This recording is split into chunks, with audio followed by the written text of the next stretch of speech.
बिस्मिल्लाहिर्रहमानिर्रहीम। अज़ीज़ तलबा व तालिबात, आज हम क्लास 9 के मैथ के यूनिट नंबर 1 की जो लास्ट एक्सरसाइज 1.6, इसमें अपने सेकंड लेक्चर में हम करेंगे सॉल्यूशन सेट ऑफ इक्वेशन। वो जो स्टेटमेंट पर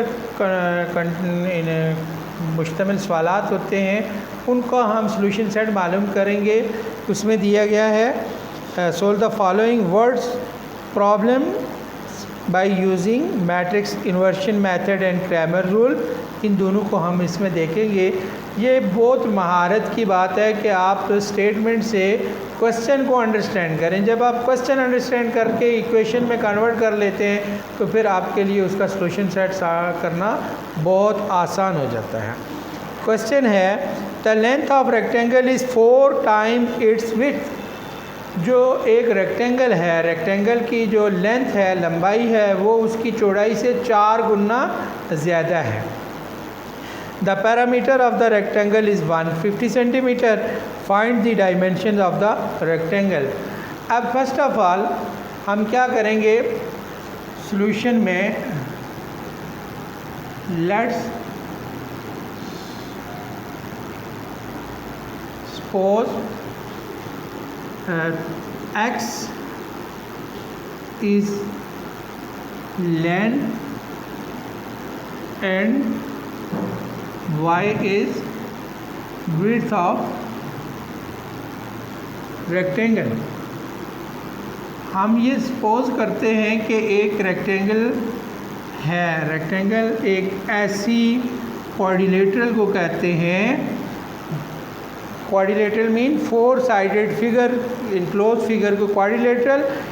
rectangle is type of quadrilateral whose opposite sides are concurrent and opposite and all angles containing 90 degree। इसके जितनी भी साइड्स होती हैं,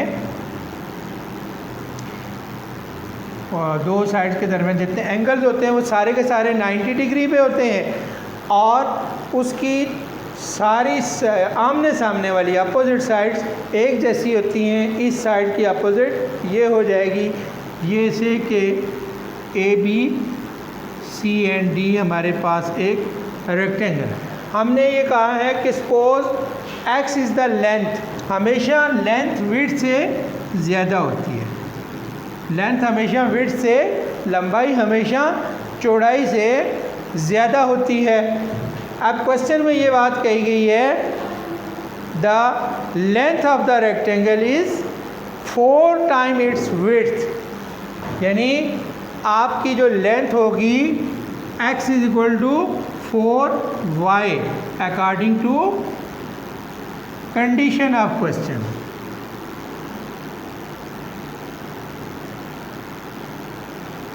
यानी जिस वक्त आप चौड़ाई को या विड्थ को 4 से मल्टीप्लाई करेंगे तब जाकर वो उस लेंथ के इक्वल आएगी। हमने 4 टाइम मल्टीपल करना है y के साथ या विड्थ के साथ, तब जाकर वो लेंथ के बराबर होगी। ये इक्वेशन नंबर 1 है। अब सेकंड कंडीशन है parameter is equal to parameter 2 into length plus width is equal to parameter.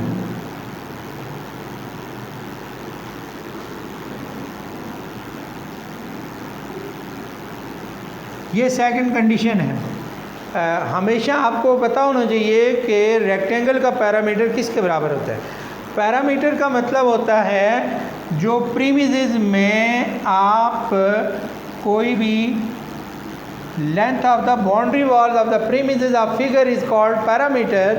यानी आपकी जो भी रेक्टेंगल है इसकी जितनी साइड्स हैं, हम सपोज ए से शुरू करते हैं, ए से लेकर हम जाते हैं कहाँ तक, बी तक, बी से सी तक, सी से डी तक और डी से वापस हम ए पर आएंगे तो ये क्या हो जाएंगी, ये पैरामीटर हो जाएगा। ये क्या हो जाएगा, पैरामीटर। ठीक है। हम देख रहे हैं कि rectangle of length of sides of the length of the sum of the sides of rectangle is its parameter, यानी इसमें आप देख रहे हैं कि लेंथ 2 है, x plus y is equal to parameter.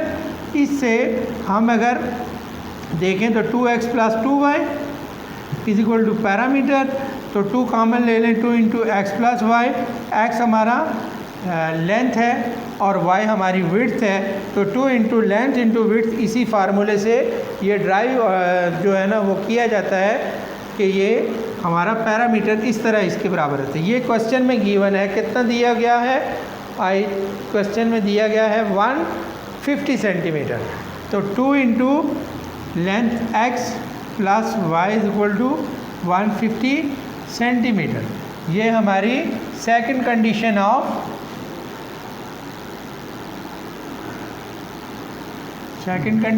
Question है। अब आपने क्या करना है, 2 से दोनों साइड डिवाइड कर लें अगर इसको, तो हमारे पास आ जाएगा x plus y is equal to 75। ये इक्वेशन 2 इस फॉर्म में आ गई। इक्वेशन 1 को अगर हम करें तो वो क्या आ जाएगी, x1 इम्प्लाइज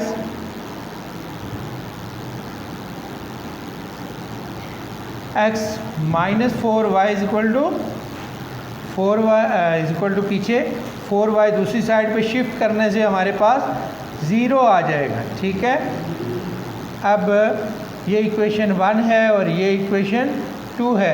हमें याद रखें कि हमेशा हमने जब भी लिखना है, अब हम पहले इक्वेशन 1 लिखते हैं, x minus 4y is equal to 0, और फिर हमारे पास आ जाएगा x plus y is equal to 75। अब यहाँ से हमने इस इक्वेशन फॉर्म में हमारे पास ये क्वेश्चन आ गया। Now we convert it into matrix form.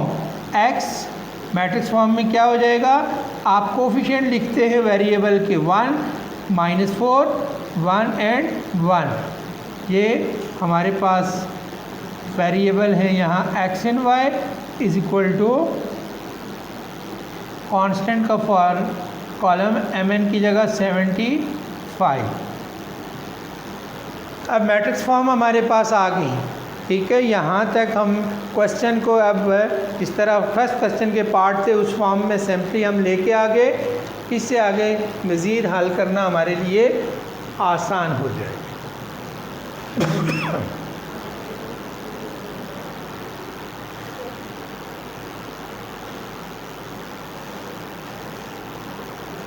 अब A मैट्रिक्स हमारे पास क्या आ गया, कोफिशिएंट का matrix A is equal to 1, -4, 1 and 1। हमारे पास X मैट्रिक्स वेरिएबल का x एंड y, एंड हमारे पास कांस्टेंट मैट्रिक्स आ गया 0, 75।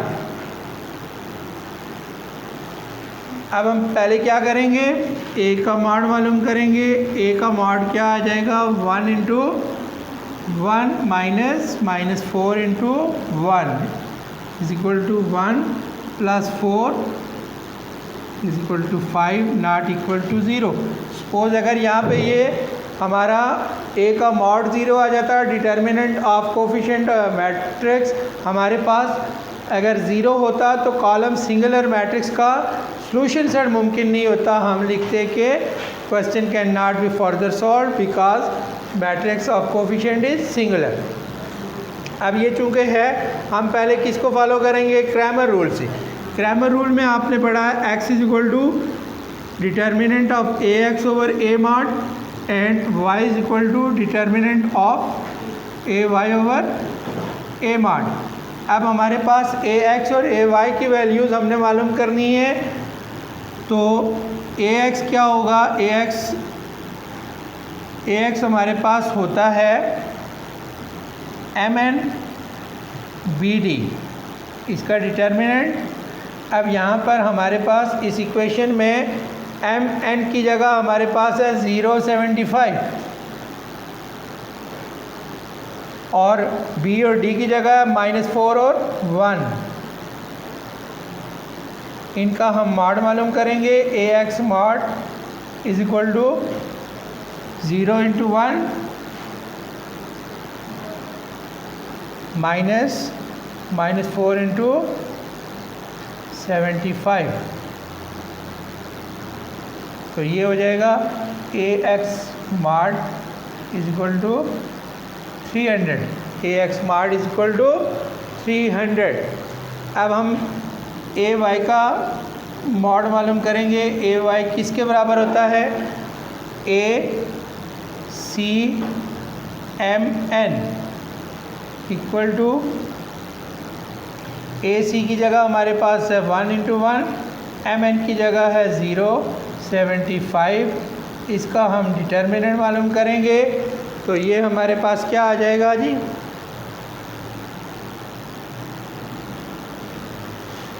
This will be equal to 1 into 75 minus 0 into 1 equal to 75। अब आपके पास ए एक्स की वैल्यू किसके बराबर होती है? X is equal to A X mod over A mod. A X mod 300 over A का मॉड 5 है। X is equal to 60 and Y is equal to A Y का mod over A mod. A Y का mod हमारे पास किसके बराबर आ गया? 75 over 5 is equal to 15। अब हमारे पास सॉल्यूशन सेट क्या आएगा इसका? सॉल्यूशन सेट एक्स व वाई इक्वल टू एक्स की वैल्यू 60 और 15। अब आप गौर कीजिए, क्वेश्चन में हमारे पास कंडीशन थी दो। पहली कंडीशन में ये कहा गया था कि जो आपकी लेंथ होगी, हमने लेंथ सपोज की थी एक्स की, विड्थ से वो 4 टाइम्स होगी, यानी विड्थ को 4 से मल्टीप्लाई करेंगे तब जाकर लेंथ के बराबर आएगा। हमारे पास एक्स क्या आया?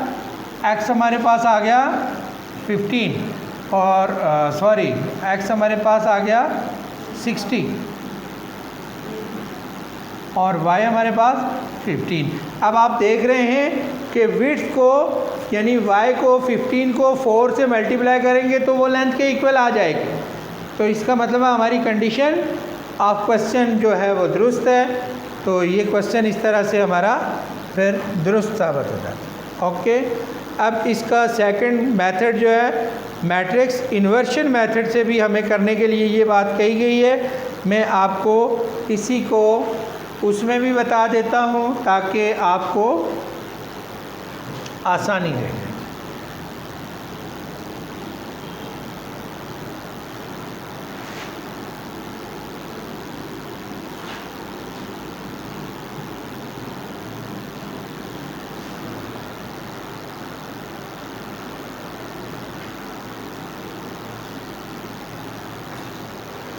ए मॉड हमारे पास ऑलरेडी जो है वो हमें पहले ये पता होना चाहिए कि मैट्रिक्स इन्वर्शन मेथड के मुताबिक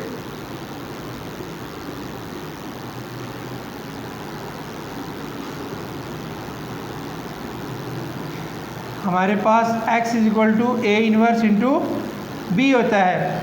x is equal to A inverse into B के इक्वल आता है। ए इन्वर्स हमें पता है कि 1 ओवर ए का डिटर्मिनेंट इंटू ए एडजेंट। अब ए का डिटर्मिनेंट हमने मालूम किया हुआ है, ये इक्वल टू किसके आया है? 5 के बराबर आ रहा है। अब हम ए का एडजेंट मालूम करेंगे। ए एडजेंट हमारे पास क्या आ जाएगा? ए एडजेंट 1 और 4 की प्लेसेस सेम डिजिट है और सेकंड थर्ड के साइन चेंज हो जाएंगे। ये हमारे पास ए का एडजेंट मैट्रिक्स आ गया। अब हम क्या करेंगे? x is equal to A inverse into B. A inverse 1 over A mod 5 into A adjoint. A adjoint आ गया हमारे पास 1, 4, -1 एंड 1। इसको किससे मल्टीप्लाई करना है हमने? मैट्रिक्स बी से जो 0 और 75 है। 0 75 इसको मल्टीप्लाई करेंगे तो implies x is equal to 1 over 5 multiplication 1 into 0 4 into 75 1 into zero plus 4 into 75, और सेकंड में -1 इंटू ज़ीरो प्लस 1 इंटू 75, ये आ जाएगा 1/5 into zero plus 300, zero plus 75, ये क्या हो जाएगा 1/5 इंटू 375। इससे इसको डिवाइड करेंगे, x = 300 डिवाइडेड बाई 5 और 75 डिवाइडेड बाई 5, तो हमारे पास x व y मैट्रिक्स इक्वल टू 60 और 15। तो x की वैल्यू अगेन 60, y की वैल्यू 15, यानी सेम वैल्यू जो क्रैमर रूल से आई हैं, मैट्रिक्स इन्वर्शन मेथड से भी हमारे पास एज इट इज़ वही वैल्यू आ रही हैं जो इक्वेशन ऑफ जो कंडीशन ऑफ क्वेश्चन को सेटिस्फाई कर रही हैं। तो इसमें आपने इस पैटर्न को फॉलो करके, इसमें आपके 5 क्वेश्चन दिए गए हैं, उनमें से 3 आपने ट्राई, एक मैंने करवा दिया, फर्दर 2 मज़ीद आप कीजिएगा। 5 और 6 नंबर क्वेश्चन में इंशाल्लाह आपको कल करवाऊँगा। नेक्स्ट लेक्चर तक के लिए अल्लाह हाफ़िज़, बहुत शुक्रिया।